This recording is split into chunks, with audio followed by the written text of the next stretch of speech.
programmers out there, future game designers. We're going to do DoomCraft, which is lesson 2, and we're going to do part 2. We're going to learn how to get mouse control of our character. So we're going to create a script that applies transforms. He needs to be able to move, spin, and change size. Okay, so we're going to find code that will do that. Create a new C# script, name it spin, and type in the code that I'll show you in a bit. We want the cube to rotate a few degrees each frame. Where should we add that code? Answer that question. If we want something to happen over and over again, where do we type it? Okay, so here's the code, transform.rotate, and here's the parameters of our method call. Attach the script to the player and hit the run button in mono development. Let me show you what I'm talking about. Okay, so here's what the code's going to look like. Okay, you want to save that. We're going to come down to our project. You're going to grab this code and you're going to drag it onto our player so that he now has, you can go to his inspector and he has a spin code. Alright, so you're going to go to the game, you're going to hit run, and you're going to like, hey, is it going to spin? No. So you start looking around, so you look over here, oh, there's a compile error, what's going on? You go to the console, and it's going to tell you some stuff. You have some errors. The name speed does not exist. Okay, what's going on? Well, let's find out. Okay, the question is, what is the problem? What do you think the problem is? Write it down. Okay, the problem is Unity does not know what speed is. We use speed in there, and it doesn't know what it is. So what do we need to do? We need a public variable named, guess what, speed. Okay, so what is a public variable? A public variable is a space in the RAM that holds stuff. In this case, it's going to be the number that represents speed. Because it's public, it can be accessed from different places, and we're going to see how that works out in a minute. Alright, so here's what we're going to do. We're going to add a public variable, so we have to add in this code right here. So here's the code that's already existing. Add this in here. Okay, and by the way, write this down. The F right there is saying it's floating. So like if we type in 3.00000, well, it doesn't need to take up the spaces with the 000, so it can like shrink that back down. So a floating is just a kind of decimal. Okay, so let me show you what this is going to look like. We come over here and we're going to type in public float. Speed equals 3.0, so our speed is 3. Okay, write that down. Alright, write this down too. A float stores a floating point value, that is values that have decimal places. So an int is a whole number. Write this down. A float has a decimal number. Okay, so we can talk about this. There's a decimal, double, and a float, and then basically the difference between these things, they all hold decimals. Some are bigger than others. Okay, some have more decimal points, some take up more space, some are more precise. So if you look at right here, precision is the main difference. So if you need more precision, you'll use one over the other. Okay, so one thing about this method call that we see is that rotate is a method of the transform class. So there's a transform robot or a transform class, and he knows how to transform things. So move, scale, rotate. And so we're talking to this guy, hey, transform. He's like, what? What do you want to do? And we're like, hey, we want to rotate. So write this down. We use the dot notation to call on a method that exists in a different class. Okay, so let's take a look at what that looks like. So what we're saying is this. So we have a robot called transform, and he knows how to rotate. So we're asking him to rotate our character. And then here's the parameters. So x is 0. We don't want to change x. The y is speed, which is now equal to 3. So we're going to change only the y coordinate, and then the z coordinate is 0, no change in the z coordinate. Okay. Okay, save the script, drag and drop the script onto the player in the hierarchy tab. Write this down. Right there, write that down. Okay, so let's go. So let's make sure I save this. So I file save. We come back over here. Now we can hit play and kind of see what it does. And he spins. Good, that's good. Now let's click on our player. Now let's take a look at this. So we have our speed variable, which is public, therefore it shows up over here. So now I can change it to 15, and I can run it, and let's see what happens now. He spins faster. Now this is cool, not only because I have adjustments here, but I can add that same exact script to 20 different objects, and they can all have a different speed. So you can see where we get a lot of flexibility with the way that Unity works. Okay, go to the game tab and hit the run button. What happens? Okay, we already did this. Change the speed to 15. Now what happens? Change it back to whatever number you like. Actually, change it to 3.5 so that I know or change it to 3.5 that I know that you actually did that part. Okay, so I'll double check on that. Okay, pitch, yaw, and roll. So this thing, so transform.rotate has the X, Y, and Z characteristics, and if you write this down, pitch, yaw, and roll, this comes from aviation. That's what an airplane will do. Okay, so you can look at this. So if it spins around, it's a roll. If it looks up and down, that's a pitch, and if it looks side to side, that's yaw. Okay, so those are the things that we can do. Okay, so now we have to deal with two different coordinate spaces. So each character or object has its own local coordinate space, and then the whole world has its global coordinate space. So write this down. So we have to figure out which one we're using. So for example, this character, he has his X, Y, and Z. This character over here has X, Y, and Z, which are very different from each other, and those are also different from the world's X, Y, and Z, so we have to know which one we're talking about. Okay, so let's change the script to look like this. Okay, and then we'll tilt the player by changing his Z rotation. Now run it using these global coordinates. So let's try this. Let's do something like this. What happens differently? So we're going to go to our code, okay, and we're going to click right here, and we're going to add in some code. So we can add space.self or space. Well, let's start off with space.self, okay, and we're going to save this. So he's using his own coordinates now. Okay, so he's using his local coordinates. Okay, so we're going to go to our scene, we're going to go to our player, okay, and we're going to go to his rotation, and we're going to change his Z, let's change his Z rotation to 25. Why can't we see this? Let's see what's going on. Let's go to the scene. Oh, there we go. Okay, so let's see what's happening. We want to see what's happening. So we're going to type in a 0, he's straight up and down. Okay, we're going to tilt him over a little bit, we're going to change it to 25. Okay, so now I've tilted him, he has a local. So we're using local coordinates. Let's run it and see what happens. Okay, let's change. Ooh, that's too fast to even know what's happening. Let's change that back to 3.5. Okay, so let's run that. And you can see, okay, you can see what that looks like. So he's spinning on his own coordinate system. Kind of looks pretty wobbly. Okay, so now let's take a look at the difference. Let's go to our code. Okay, and let's change it instead of space.self, so local. Now we're going to use the coordinates of the world. Okay, so we're going to change how he's spinning. So we're going to file save, and we're going to run it, and you can see that it's going to be a lot different. It's less wobbly. Okay, so it looks so the whole, it's like the guy's tilted on the side and the camera's now spinning smoothly. So very different, two very different things. Okay, so what happens differently? Describe the difference between those two things. Okay, so we added a parameter to the method call. A parameter is additional information passed through the method. Okay, change the parameter to say space.self, change it back to that, and then put the player back to his original rotation.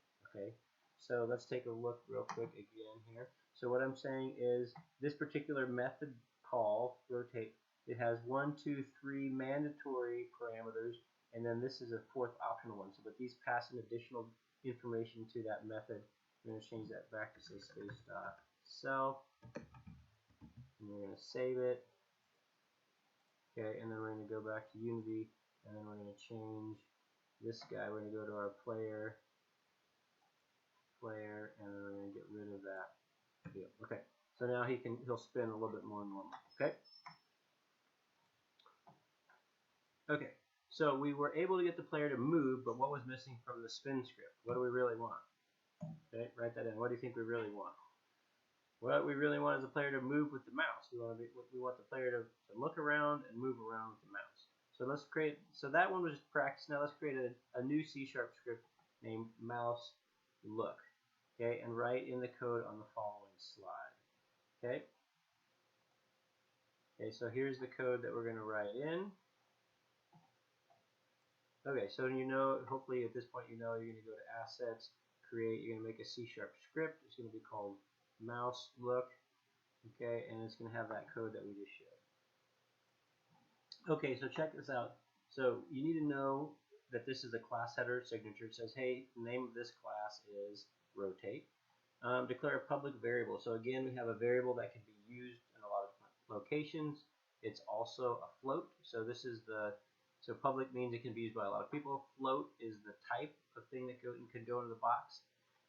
Sensitivity horizontal is the name, and then we're actually putting a 9.0 into the box. So okay, we're declaring a public instance variable here. We're also initializing it. We're putting something into it for the first time. Void update. This is the code that's going to happen over and over again.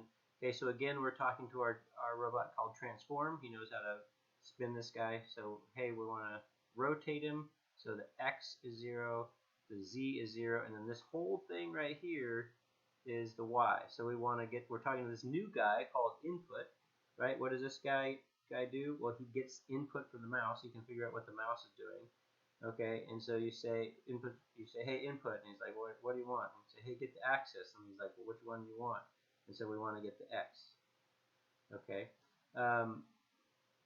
so and it's going to plug this in. And then you multiply it by your sensitivity, and so how much you're taking what the mouse is doing, and then you're multiplying it by 9. So this is how fast he's going to look around. Okay, so what do you think this code is going to do? Well, let's find out. Attach the script to the player and see what the code does. What does it do? Okay, so the first thing we're going to do is we're going to come to our player. We're going to go, there's the spin script. We don't want to use this anymore, so we're going to remove that component.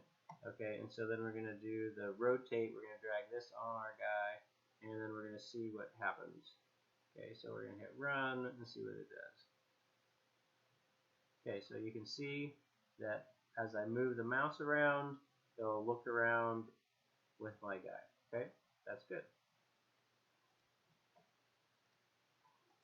Okay, so write this down, the class header, write all this stuff down.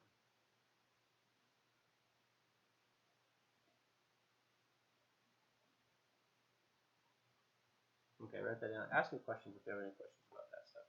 Okay, here are the remainders of the instance variable. Okay, so the purple, so we have this stuff right here. So we're going to add this stuff here, we're going to use later. So these are variables. So here's the vertical sensitivity. We'll talk about these later, but go ahead and add that code in. How fast do you want to rotate is here. This limits how high and low you can look. Okay, so if you're a real character, you can't do backflips for the most part. So you can look up and down, but there's a limit to how far. So that's what this is going to do. Okay. All right. Round and round is okay, but we need to look up and down. So change the code to look like this. Okay. So here's the code.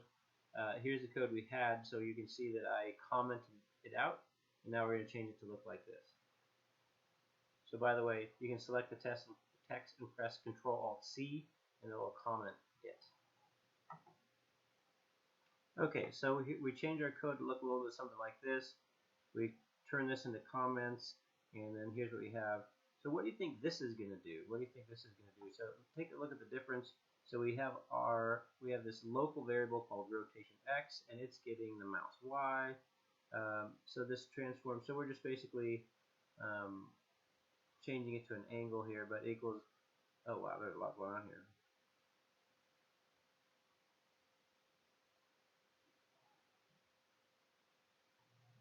Okay, so basically what's happening here is we're setting up the X. We're putting in a new X. The Y is just saying, hey, just put it in what the Y already is, and then the Z doesn't change. So what do you think is going to happen in this? Well, let's give it a shot. Okay, so now when we run it, it's going to look a little something like this.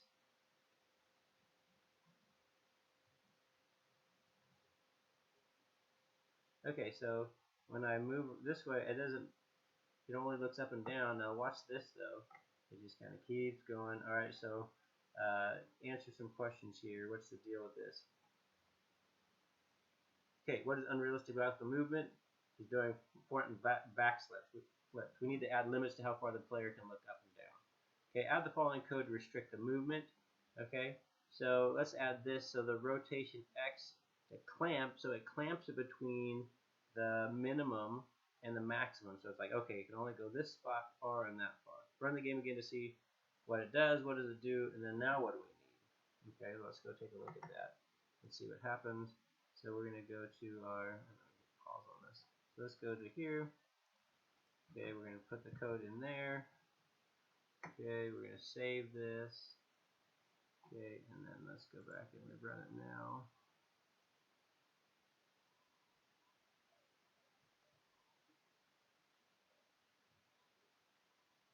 Okay, so there's a limit to how far up and how far down I can go. Okay, so that's better. That's more better. Okay, what do we need now? Well, we need to be able to look around and some more. So we can look at it up and down. We need to be looked from side to side again. Okay, so subtract from the existing x.